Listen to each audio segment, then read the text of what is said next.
Bonjour et bienvenue dans cette capsule pédagogique. Je suis le docteur Mishri Bigassem, enseignant-chercheur en automatique à l'Université de Boumerdès.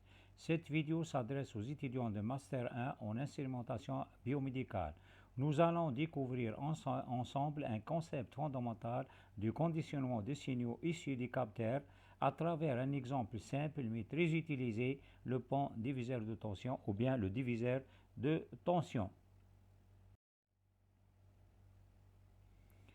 Pourquoi conditionner un signal de capteur? Un capteur produit souvent un signal brut qui n'est pas directement exploitable, mais il peut être trop faible, bruité ou non linéaire. Le conditionnement du signal consiste à le transformer pour qu'il devienne compatible avec les circuits d'acquisition comme ceux des microcontrôleurs. Cela permet d'inclure l'amplification, le filtrage, la linéarisation ou encore l'adaptation d'impédance.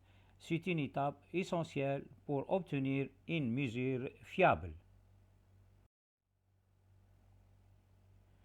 De nombreux capteurs modifient les résistances en fonction d'une grandeur physique comme la température ou la lumière.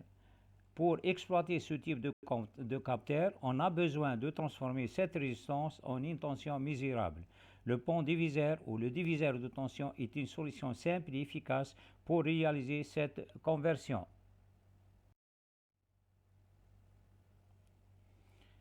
Principe de pont diviseur de tension ou bien le diviseur de tension. Le principe est très simple. On connecte deux résistances en série R1 et R2 entre une source de tension et la masse. La tension de sortie est prise aux bornes de la résistance R2, celle du capteur. Elle dépend de la résistance de R2 selon la formule suivante: Vout égale VCC multiplié par R2 divisé par R1 plus R2. Ce montage permet de faire varier la tension de sortie selon la valeur de résistance.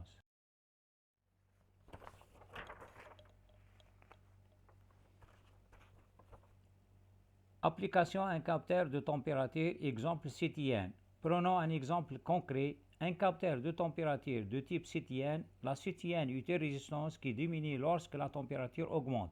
Si on la place en position R2 dans le pont diviseur, la tension de sortie Vout augmentera quand la température diminue ou l'inverse. Ce principe est utilisé dans les thermostats ou les systèmes de protection thermique.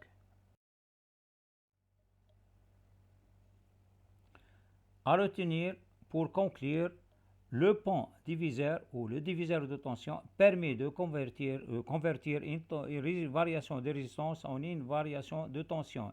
Il est utilisé pour interfacer des capteurs résistifs avec un microcontrôleur. Mais attention, le choix des résistances R1 et R2 est crucial pour assurer une bonne précision de mesure. Merci pour votre attention.